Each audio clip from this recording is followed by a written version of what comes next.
Hi, in this next video, I'm going to show you a few simple tips and tricks associated with your Gmail that you may not know actually existed. The first one's a very simple one. There's no setup for it, or it's already associated with your Gmail, and it's called tasks. If you go right here, where under you're logged into your Gmail, and you look right here, if you click there, you're going to see you have mail, contacts, and tasks. Tasks is a nice thing. It's like almost like a sticky note attached to your Gmail. So I have, for example, a list of football things I need to do. I have a list of stuff I need to do for January attached with links and things like that, reminders that will go off at certain times as well. So again, you can create different lists, create different tasks, and kind of keep that so no matter where you log into your Gmail, you will have those tasks available to you. So great thing, and as you go into it and you kind of play around with different tasks and everything, you can set a due date for it, so that way, hey, this is coming up, you'll see it coming up on your to-do list, and you can actually structure your to-do list to come into things in order of due date or things in order of things completed.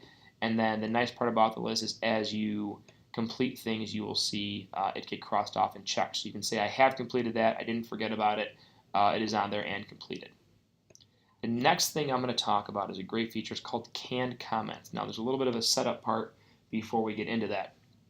The first thing you're going to want to do is go into your settings, and you're going to want to, at the top, click on Labs. After you click on Labs, you're going to want to scroll down, and you're going to want to look for canned responses. Now canned responses, right here, you want to make sure you click on Enable, and then make sure you scroll to the top and click on Save Changes. A lot of people forget to do Save Changes, and this will not work for them. So make sure that you've clicked on Save Changes after you're done. Once you're done, we go back to your inbox, and you want to compose a new message. Now I suggest when you do a canned response, and I'll show you exactly what that is in a minute, is you want to make sure you have no signature attached to it. So a canned response is basically an email that you are constantly sending to people. So for example, I am constantly sending the email to people to submit their grades every week, just reminding them. So instead of me typing that out, I would just go to my canned responses down here on the screen, click right here, go up to canned response, and I have all these responses saved. So I would go ahead and click on reminder to submit grades. Now I have that email that pops up. I don't have to actually retype it each time. So the question is, how do you create a canned response? A canned response is created by you first typing the email. So let's just say you're in charge of the Christmas party.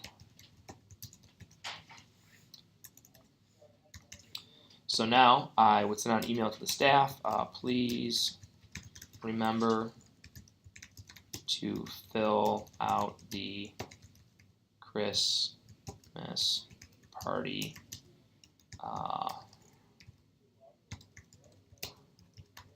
and let's say I just had a link attached to it, link to party, right? So I have that on there. And then what I would want to do is I want to save that response because I know I'm going to send it out numerous times throughout the week, and I don't want to actually have to retype that each time. So I would go back to my canned responses, and under where it says save, you would see new canned response. Click on new canned response. Whatever I have in the subject key will come up, and I can click OK. So now, let's say I've sent out that email and I want to send out again. As I get closer to the Christmas party, I would simply go back to my canned responses, and I would go to Insert, and I would look for Christmas party, which is down here, and then my Christmas party email is created, so I don't have to worry about retyping it each time. If you have any more questions, please feel free to shoot me an email and let me know. Thank you.